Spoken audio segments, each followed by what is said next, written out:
All right, welcome to our latest Swampcast. Today was signing day, and there was only a couple surprises. They weren't good, but Robbie, as you noted, the most important thing was that the Gators got the biggest players that they had to get. Yeah, and the biggest one of all was early in the morning when Andreu sent his letter in. I think there were people worried about FSU, but you listen to the kid now, FSU was never a major player. It was Florida all the way, which was a big relief to Florida.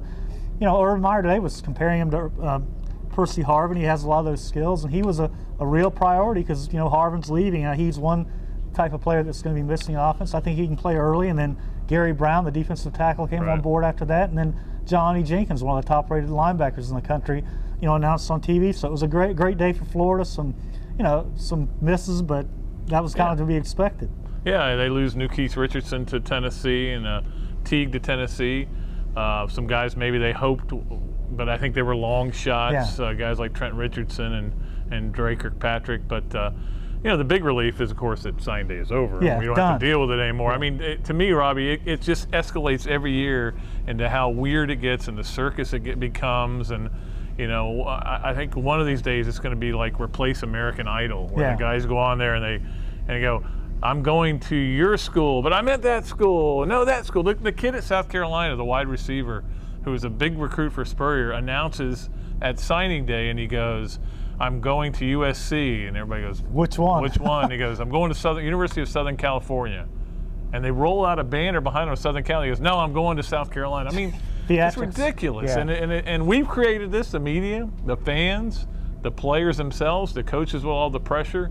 But it is what it is. Yeah, the waffler of the year for Florida is Richardson, though, Pat. Yeah. Back and forth, committed all the way, takes a trip to Tennessee, kind of a secret trip, and then decommits, recommits. Silent commitment. The thing is that Florida fans are complaining or upset about the two guys they lost. They're not really that great. They're 4-star prospects who weren't going to play right away. If they lost Gary Brown or DeBose or Johnny Jenkins, then you could have something to worry about. But Florida people should be very happy this class. It's another top 10 class. Meyer, 4 in a row. Yep, exactly. And it's like I pointed out in my column, Robbie, I'll go with what the coach says. He says, we're right where we want to be. And that's it. You know, you got 22 defensive players coming back in your first 2.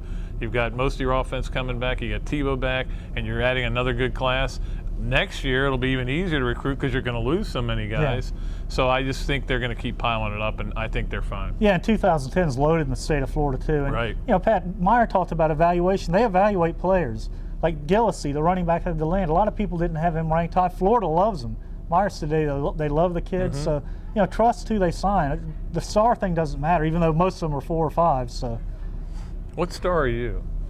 Right now, I'm feeling like a 1.5 stars. Star and a half. Project. You're actually ranked higher than I am. You're a 1 star? I'm a 1 star. You could be no stars. Some days I feel like a no star. At any rate, maybe you should quit recommitting and decommitting. I committed, and then I decommitted. I love it. You're a waffler. I am. The guy who had the quote of the year, though, was I'm trying to think of his name now, Aubrey Phillips, who ended up going to FSU. He said, I'm 100% committed to Tennessee, but on signing day, that's going to change. So, that was brilliant. Come on, man. You're not. The word commitment should be stricken from the English language when you're talking about recruiting. But Pat, here's one thing with Florida. One of the biggest needs, offensive line. They signed 5 guys, right across the board. Yeah. And Xavier Nixon could play early if he gets a little bit stronger and bigger. So, you know, they filled their needs. That's your guy, Xavier Nixon. You wrote a really good story about him. Go read it on Gatorsports.com. If you get bored, read my column as well, and all of our signing coverage. We'll have a lot of stuff in there. There's a lot of bios, stuff. All kinds Probably of more than you want to read. Until next time, Pat Dooley, Robbie Andreu from the Gainesville Sun saying so long from the Sunshine State.